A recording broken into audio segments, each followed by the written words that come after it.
Çox adamın arzuşkalara, baboşkalara, sonra o, ne bileyim, mamoşkalara, neydi onun adı? Elizaruşkalara başı karıştığı zamanında mən bu proqnozları Azərbaycan xalqına deyirəm. Çünki Avropadakilər, dünyadakiler birçok şeyləri bənə elə gəlir, birçok şeyləri anlayır. Bu proqnozları her zaman demiştim. Dünya futbol turnuvasından sonra bir neçə ay sonra, bir neçə gün, bir neçə həftə, 2027-28-ci illər ən uzağı bölge üçün gələcək olan büyük savaşları hissediyorum.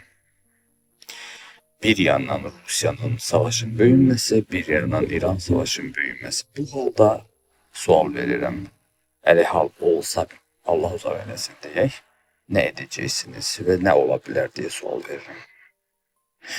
O sual ona görə verirəm ki, mən hiss elədiklərimi hər zaman demiş bir adamım. Kendi düşür koca görsən, koca. Işıkta görsən, elə də koca deyil. Neyse, bu sualın yeri hiç yok idi. Aziz dostlar, sualım budur. Sizce, sizin fikrinizce bu dünya turnuvasından sonra kimin en pis halında 27-28-ci ildə mənim proqnozlara hər zaman demişəm. Sellər, sular, küləklər, zəlzələlər, əsasında 3-cü Dünya Savaşı. Bunu hər zaman xatırlamaq ona görə istəyirəm ki, məni izləyən izləyicilər mənə suallar verir.